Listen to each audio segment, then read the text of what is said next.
우리 같이 은혜 받을 말씀은 마태복음 20장 1절로 말씀부터 7절 말씀입니다. 우리 마태복음 20장 1절로 말씀부터 7절 말씀 우리 같이 믿음을 합독하고 은혜 받겠습니다. 시작. 천국은 마치 품꾼을 얻어 포도원에 들여보내려고 이른 아침에 나간 집 주인과 같으니, 그가 하루 한 데나리온씩 품꾼들과 약속하여 포도원에 들여보내고 또 제3시에 나가보니 장터에 놀고 서 있는 사람들이 또 있는지라. 그들에게 이르되 너희도 포도원에 들어가라. 내가 너희에게 상당하게 주리라 하니 그들이 가고 제6시와 제9시에 또 나가 그와 같이 하고 제11시에도 나가보니 서 있는 사람들이 또 있는지라. 이르되 너희는 어찌하여 종일토록 놀고 여기 서 있느냐. 이르되 우리를 품꾼으로 쓰는 이가 없음이니이다. 이르되 너희도 포도원에 들어가라 하니라. 아멘. 할렐루야. 살아계신 아버지, 은혜와 사랑을 주님 감사합니다. 간밤도 주님 은혜 가운데 우리를 쉬게 하시고 보호하시며 또한 날을 허락하시며 우리 생명을 연장시켜 주시며 하나님의 은혜 주신 사명을 감당하라고, 또 이 시간에 하나님이 주신 말씀을 하나님 덧입고 생명의 능력의 은혜를 하나님 누리라고 주신 하나님 귀한 시간인 줄 믿습니다. 이 시간도 하나님 말씀 읽고 전하고 듣사오니 아버지여, 귀한 생명의 은혜의 능력의 축복의 기적의 치료의 응답의 말씀을 통해서 우리에게 새 생명의 은혜의 능력을 하나님 체험하도록 충만함으로 역사해 주옵소서. 이 시간도 함께 하심을 주님 감사하며 예수님의 이름으로 기도 올리옵나이다. 아멘. 할렐루야. 하나님 오늘도 여전히 말씀을 통해서 우리에게 말씀하십니다. 그러므로 하나님의 말씀을 여러분 받는 자세가 중요한데요, 그 말씀을 받을 때 우리는요, 하나님 앞에서 내가 하나님의 음성을 여러분 듣는 자세로, 여러분 그런 자세로 받으면 복이 됩니다. 여러분 하나님 말씀이 선포될 때 또 하나 자세는요, 입을 열어서 아멘하고 화답하는 겁니다. 여러분, 아멘은 하나님께 영광을 돌리는 것이고요, 아멘은 믿음의 고백입니다. 내가 그대로 될 줄로 믿습니다. 또 하나는 소원을 담은 기도입니다. 하나님, 나의 그 기도를 그 말씀대로 그렇게 이루어지기를 원합니다라는 입술의 고백입니다. 그러므로 여러분 그 입술에 소리내 바라는 아멘이라는 그 음성을 통해서 하나님이 들으시고 반드시 응답하시고 역사하시고 이루실 줄 믿습니다. 또 그렇게 되기를 주 이름으로 축복합니다. 자, 우리는 지난 시간에 마태복음 19장 전장을 통해서요, 예수님께서 첫 번째로 이혼에 관한 교훈을 주셨어요. 바리새인들의 잘못된 율법관입니다. 사실 신명기 24장 1절 말씀에 여러분, 아내를 버리려거든 반드시 아내를 버리려거든 이혼 증서를 주어라라고 하는 그 율법이었어요. 계명이었어요. 그래서 예수님께 가지고 나와가지고 아내를 버리려면 어떤 경우에 아내를 버려야 됩니까? 라고 질문하는 그 바리새인들의 그 시험적인 내용입니다만은, 예수님은 근본적인 것을 가지고 그들에게 답했다 그랬습니다. 창조적 개념이었어요. 하나님이 아담과 하와를 만들고 한 몸으로 주셨다. 결국은요, 예수님은 이혼을 금하고 있는 겁니다. 다시 말하면 너희들이 잘못 알고 있어. 이 제도는 하나님께서 주시는 이 계명은, 이혼 증서를 주는 계명은 너희를 위한 것이 아니고 그 여인들을 보호하기 위한 것이야 라는 그 잘못된 율법관을 가지고 있는 바리새인들에게 여러분 교훈하고 있는 것이다 라고 말씀을 드렸습니다. 그 당시에 여인 아이들을 소홀히 여기고 하찮게 여기는 그런 어떤 문화와 어떤 도덕적 윤리적 관을 바로 세우기 위한 예수님의 견해다, 또 가르침이다라고 말씀을 드렸습니다.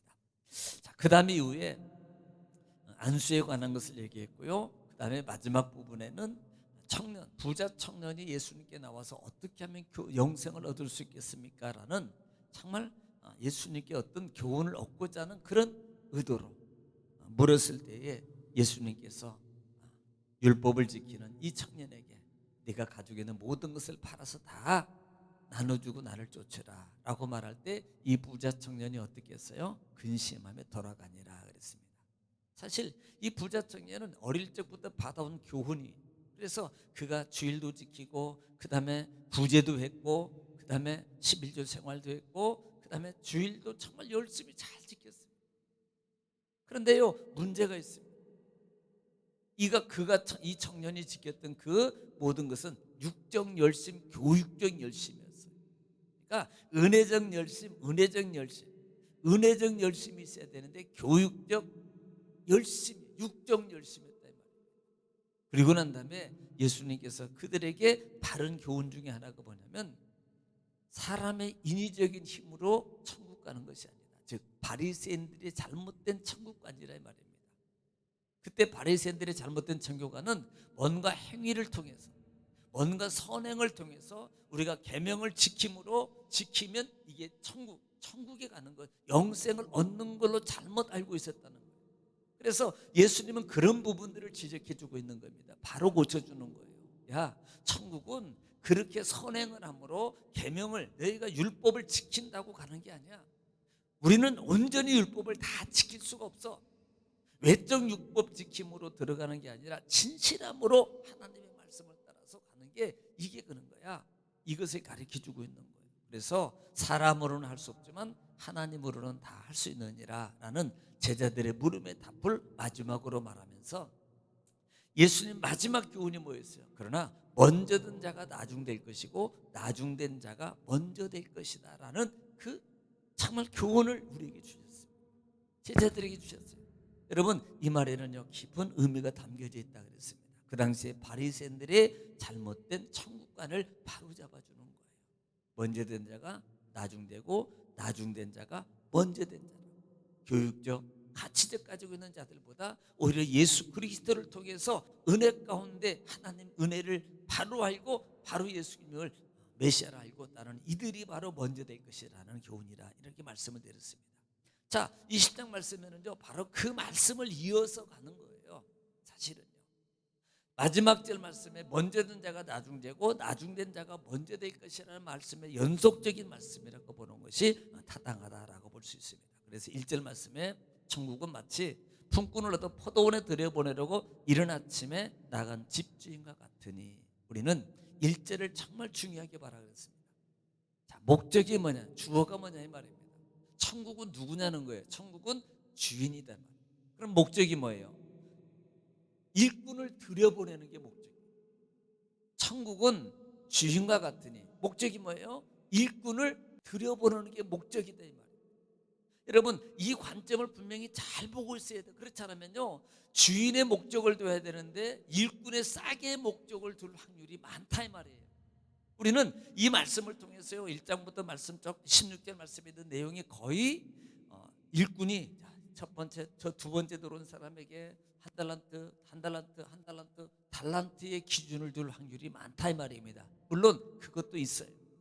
그런데 그보다 더 중점적으로 봐야 될 부분이 뭐냐면 천국이 주인이고 주인의 목적은 일꾼을 포도원에 드리는 게 목적이다. 자, 이것을 보면서 여러분 보시면 은혜가 될 줄로 믿습니다. 그래서 이른 아침에 그랬어요.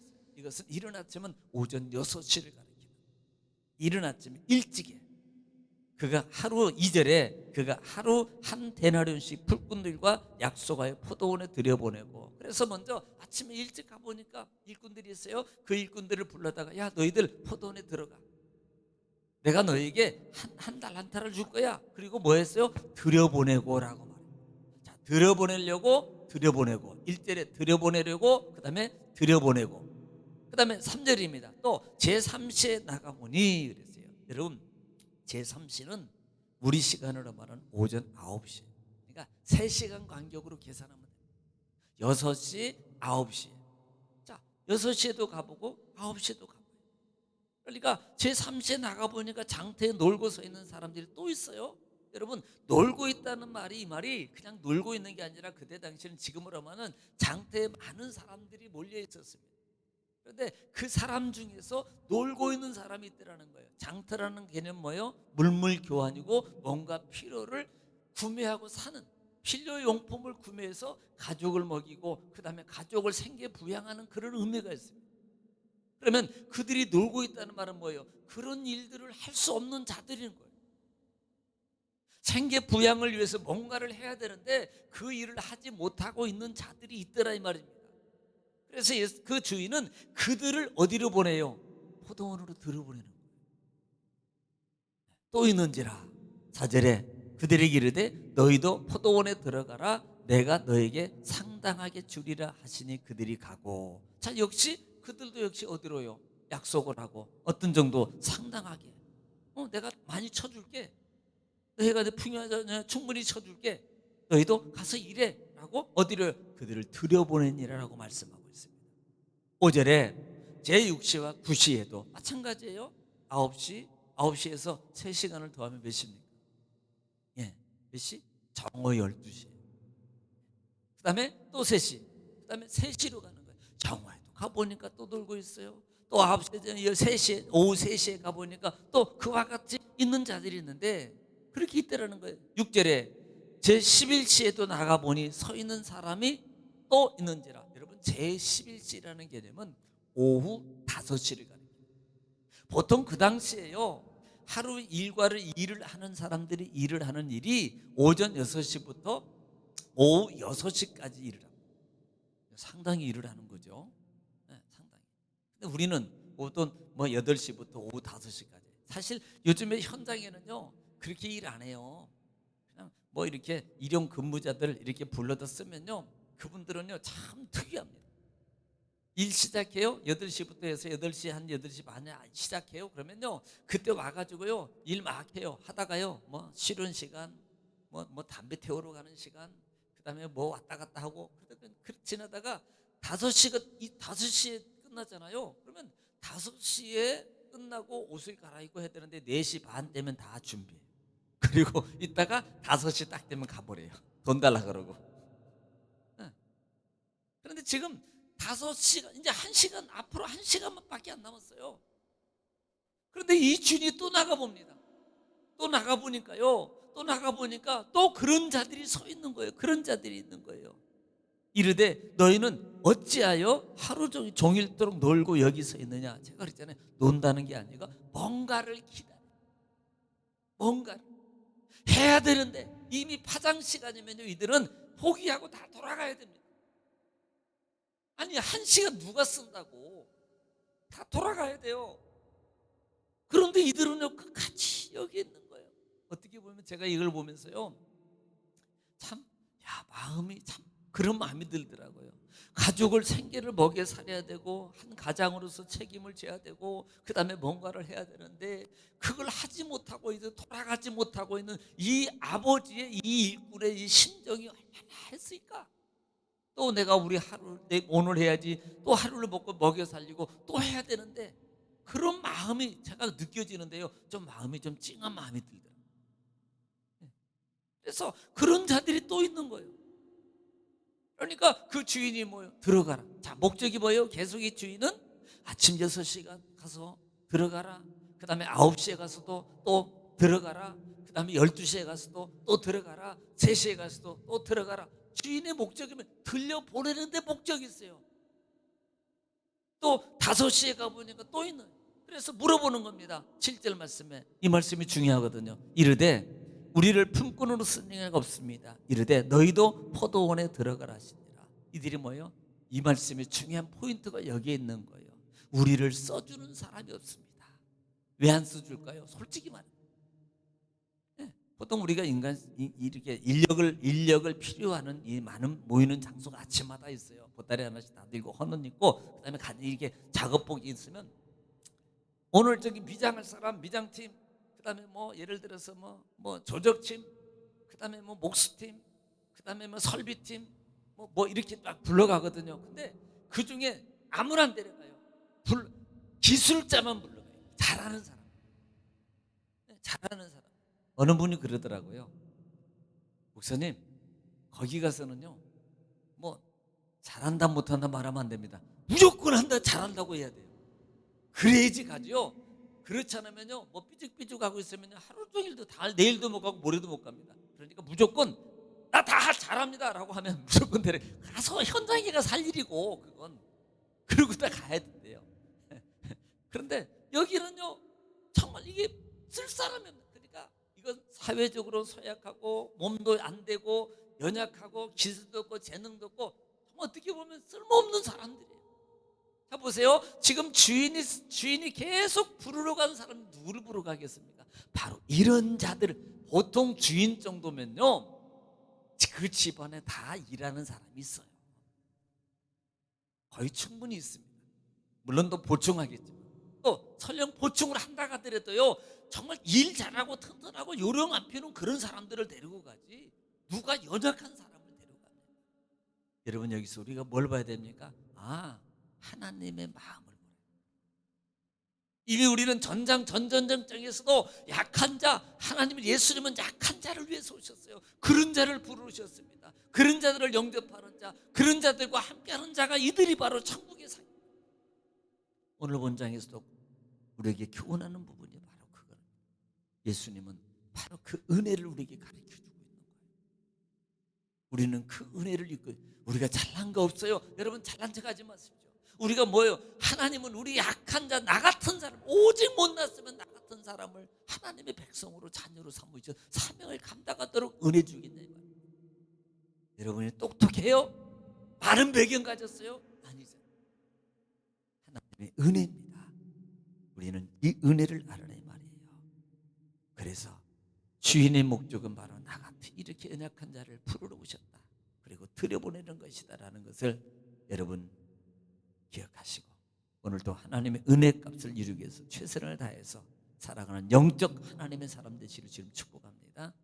여러분, 이 시간도 오늘 위해서, 여러분 가정과 자녀를 위해서 이 시간도 여러분 주여 한번 통성으로 기도하겠습니다. 주여,